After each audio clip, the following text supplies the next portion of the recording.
What's up guys, it's Azran here and we are back after a week-long hiatus and we're bringing you my post-draft analysis, post-draft of the PDD, aka the Pokemon Draft Division, I don't know, but back when Azure or one of the, I forgot what monotype server we were on, was still prevalent, me and a bunch of the other monotypers decided to, form a draft league. It was fun. I really enjoyed it. So now we're bringing that back.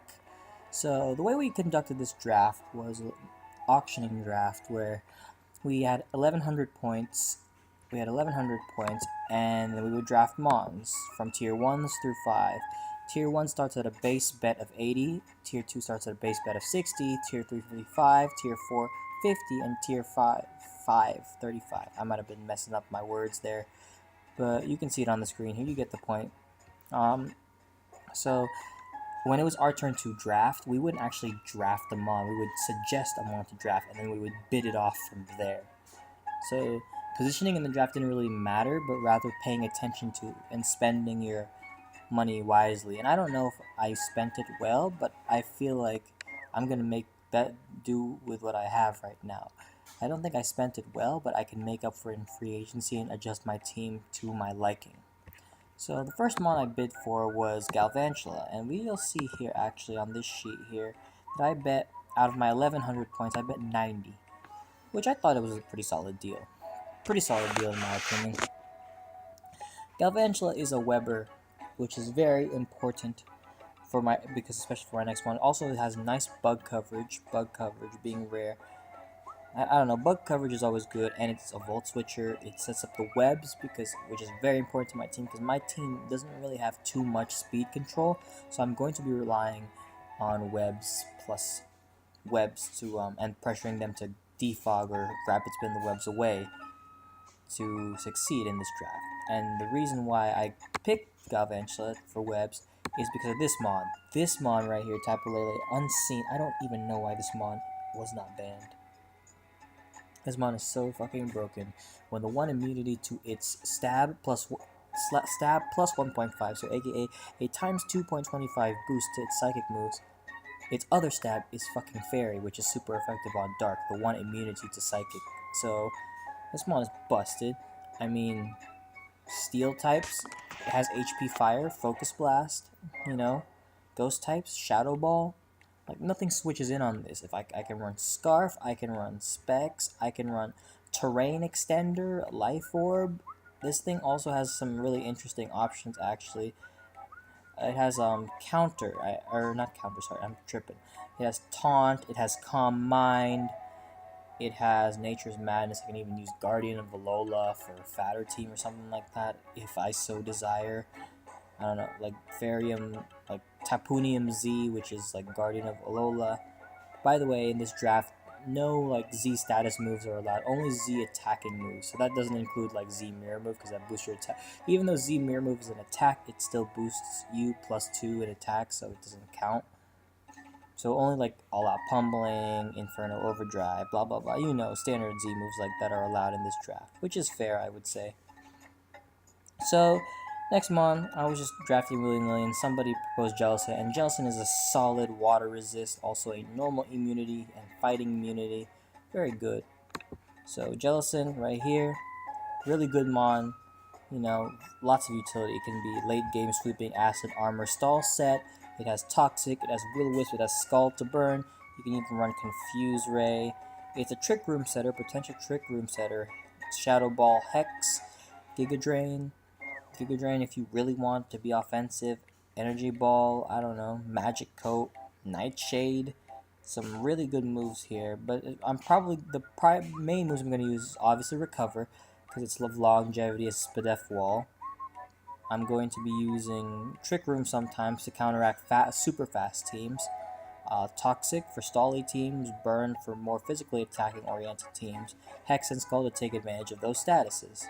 So that's good and all, so far. I mean, my team is kind of all over the place. Oh yeah, by the way, the Tapu cost $250. I spent $250 on it, which is a little overpriced. But the thing is, I'm not letting this get off the table, especially taking advantage of Galvantula's webs, like, Tapu Lele can just destroy an entire team, like, because, like, I think, like, the best play, honestly, with a perfect, especially in draft format, like, Tapu Lele's chest suffers from four move syndrome: a Psychic Stab, Fairy Stab, HP Fire, Shadow Ball, Focus Blast. Like, and then, like, maybe Extrasensory every so often, or something like that. I don't know. But, like, out of those 5/6 moves, you're only going to have 4 of them. But the thing in draft format is, 4-slot move syndrome is not a thing, or it's hampered less. Because you already know what team you'll be facing, or what potential mons you'll be facing. Instead of you facing, like, the entire OU metagame, which is, you know, tens of mons or something like that, you're going to only be facing 10 to 12 mons. You're only going to have 10, 12 mons in front of you. So it's easy to pick which 4 moves you like. You can even run Trick on something on a choice set. So Jellicent I got for a little bit cheaper. Jellicent I got for 85, which is pretty good in my opinion. 85 is a pretty cheap price for this. And I already discussed it. I also got for 85 my ground mon right here, Mudsdale. I don't know, I wanted to try Mudsdale. I want to try it because it can, if I run a little bit of speed, it can outspeed slower things in the webs. It's very bulky. It works great as an AV mon. It works great as a rest talk mon.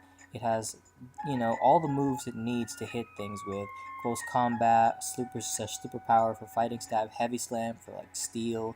It's not fighting stab, fighting coverage.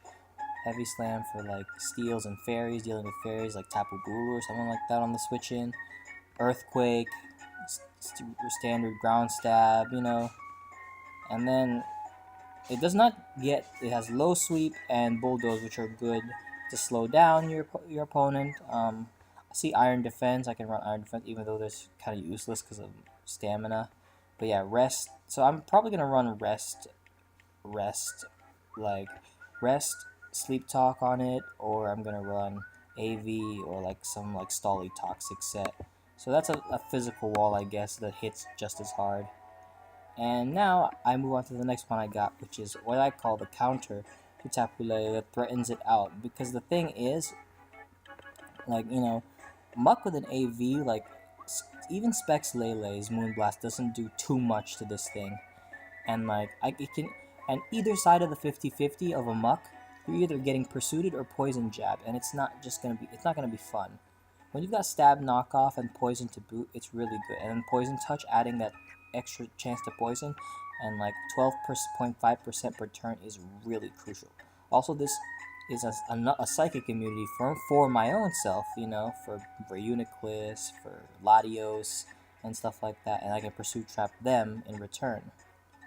And then Poison is here to absorb Toxic Spikes, any Toxic Spikes that come up. I can run different things. I can run a Curse set, I can run just Banded Knockoff, I can run AV, I have priority in Shadow Sneak, I can even run Explosion Curse maybe if I wanted to. Clear Smog is even a viable option. Fire Blast is probably the most viable like special attacking option to lure in like Ferrothorns or Scizors or something like that. But other than that, Muck is a great Pokemon, and removing one of the scariest things to Tapu Lele, one of the few things that scares Tapu Lele actually, is a big benefit on my part. So now we move on to the next mon. I think I got this next mon was for, the Alolan Muck was for 120, a little bit expensive but worth it in my opinion. 110 for this Rotom. This is, remember, out of 1100 points. So Rotom Mo, I needed my like Volt Switcher, and I needed this mon covered so many bases for me. Like, it covered my Grass Stab, it covers my Volt Switcher, it is a ground immunity, and Mold Breaker Excadrill / Mold Breaker Haxorus is not as good on this for Earthquake because Grass is resistant to it, so the hit's only neutral.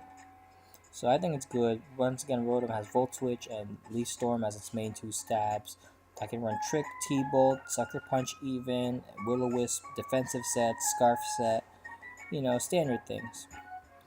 Now, since this draft format I was first new to this whole auctioning thing, originally I drafted Lycanroc Midnight, but then I eventually, after the draft, I dropped it and picked up Dodrio, which is an actual bona fide ground ground immunity. It's not just like a levitate, so Mold Breaker won't affect it.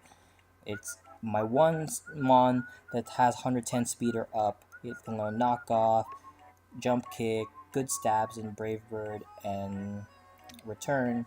Very powerful Pokemon. But unfortunately, this Pokemon would be so much better if it had Z Mirror Move. This Mon would be like freaking amazing if it had Z Mirror Move. But I think this Mon will put in some work. I can even do Endure Flail if I wanted to. But yeah, this thing just hits hard, and once I get rid of like steals and rocks out of the way, I'll be fine.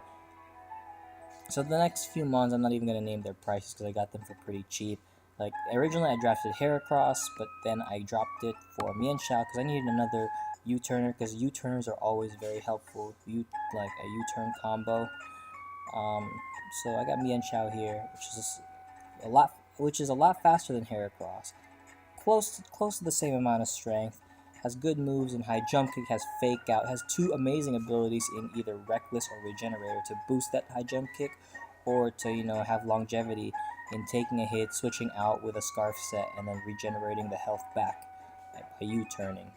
So it's a very good mon. It's a very good mon, especially it also gets SD, which if people are assuming I'm choice, then I can just SD up in their face, and then they're not happy. So yeah. Then I realized I need my hazard control. I needed my hazard control, and I dropped. I forgot who I dropped. I might have dropped Beware. I think. No. I actually got this on my own without dropping. Yeah. I got Starmie on my own without having to drop any previous mono drop. This is my Rapid Spinner. Yes, I don't have a defogger. I might change that later when free agency comes in. But for now, I have a Rapid Spinner, which is a solid Rapid Spinner, very fast Rapid Spinner, also offensive, so it can hit hard. I can run a defensive role with like Reflect type or Toxic. With Recover and Natural Cure, it makes it a very optimal defensive mon. With Analytic, it makes it a very hard-hitting mon on the switch-in. Like, it's gonna hurt to take a Hydro Pump, an Analytic boosted Life Orb Hydro Pump. That's always gonna hurt.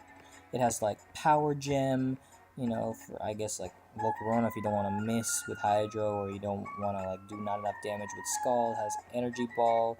It has Thunderbolt. I don't think it has Energy Ball. It has Grass Knot. It has Thunderbolt, Thunder, Blizzard. I can even run Gravity on it. Like if I want to run like that Heat CTC set with like Gravity, Blizzard, Thunder, Hydro Pump, so then it doesn't miss. And now finally, the thing that like annoys Tapu Lele and Dodrio steals. I've got my Steel Trapper right here, Magnus, and the first Steel on my team. Another Volt Switcher so I can get more momentum. Its abilities are always great. Sturdy Weakness Policy, I've made a living off that in Monotype, so I might use it sometime here. Magnet Pull. Like, the thing about trapping mons, like Muck and Magnezone, is that even if you don't trap them, aka they run a Shed Shell, they have to waste their item slot by running a Shed Shell. And that's already beneficial for you. That item could have been a Life Orb. That item could have been a Focus Sash. So either way, it's in your benefit to run a trapping mon. I would have drafted Jug Trio, but all of my drafts in the past have been concerned with like hard trapping, but I wanted to try something different.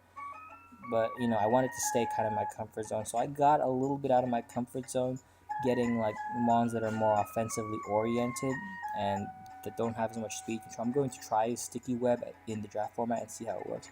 I still feel like my team needs a little bit of tweaking. I do need a Fire Resist / Fire Abuser. And if possible, a Dark. Like a Dark Mon besides a Alolan, but I can live without that. Honestly, all I'm looking for is a good place to put a Fire Abuser. Like if I can catch an Entei or Darmanitan in my draft, I think I would be solid with my draft. I'd be completely satisfied with my draft. But yeah, Magnezone has Mirror Coat as well. It can run an Air Balloon to avoid EQs. Like Magnet Pull Scarf, Magnet Pull Balloon Scarf, Excadrill is just a sitting duck there if it just EQs. And you can do nothing but just HP fire it to death or something like that. Or even Flash Cannon it to death if that's your desire. So, yeah. So that's my team. hope you guys enjoyed. Like, sorry about me not being able to actually upload for this past week. I've been really busy, but the Mono Lives will be coming back. And also, I didn't upload any TISA coverage because I had a forfeit. This week, because Josh quit the league. So I got a free 3-0 in my favor. And also, Izuna quit the league, so my last match, aka not this week, but next week, I will have a match versus this guy, Twong, but I will automatically get a win there. It's just that we're playing for my differential. So, there will be a match this week for the TISA against Sokka. So that will be our last official match, and I think we are a lock for playoffs. So I will see you guys in the playoffs. Hope you guys enjoyed, and hope you support me on this new draft league that I'm in. And I'll see you guys next time. Peace.